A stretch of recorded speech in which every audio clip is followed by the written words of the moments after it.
I'm going to go over 3 things that you may not know about your front end loader, what they're used for, and how to use them. The first thing is the float mode on the loader joystick.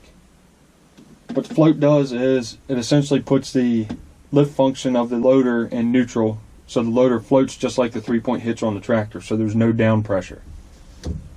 To go into float, you push your loader joystick forward and it stops. Then you just push a little harder and it's in float. There's a detent that holds it in place. When you go to put your tractor in float, be sure that the loader is down on the ground and then put it into float. You need to do this somewhat quickly, and it does not take an extreme amount of force to do it, but if you do not do it quickly, you're going to pick your front wheels up off the ground. Then when the tractor goes into float, the front end's going to slam on the ground. If the loader's up off the ground and you put it in the float, the loader's going to come slamming down. So now I'll start the tractor and put it in float.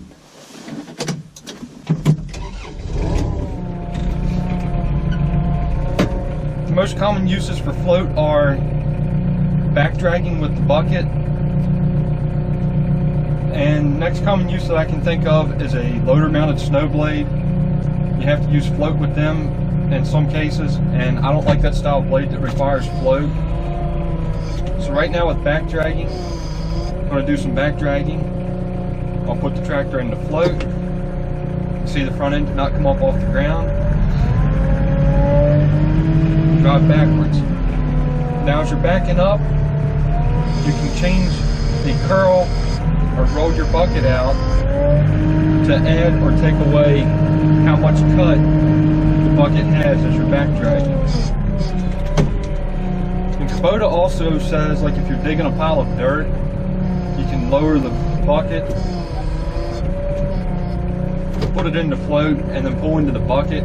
I really don't like doing that because when you pull forward and float, especially if you're pulling up at a pile, your front end will come up off the ground. I don't know if you can see it there. Front end's raising up.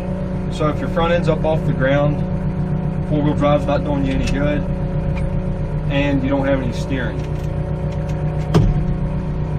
And to take it out of float, you just pull back on the joystick and it returns to center.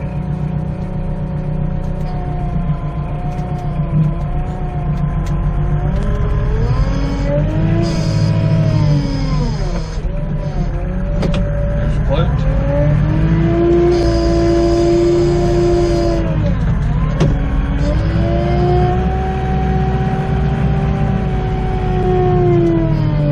Next thing I'm going to talk about is what is commonly referred to as regen. What regen is, it is a fast dump cycle on your loader. It's somewhere around doubles the dump speed on your loader. Then, of course, you know, you just push to the right for dump. Well, to get it to go into regen, it's just like float. You push it over, and then there's regen. Now, regen does not have a detent like float, so it does not stay locked in place.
Alright, third and final thing I want to talk about is this little lever here in front of your loader joystick. that is for locking your loader joystick in place. You can see right now I can move the joystick all around. Pull out, turn it to the right, and it pops into place. The loader joystick is now locked and cannot be moved. And what locking the loader joystick in place is used for, it is for when you're running out on the highway, so you don't accidentally bump your joystick and drop your loader down, or roll your bucket out and drop whatever you're carrying in your loader. Then to take it out, just pull out, turn it to the left on this tractor, and it's released. These locks vary a little bit from tractor to tractor.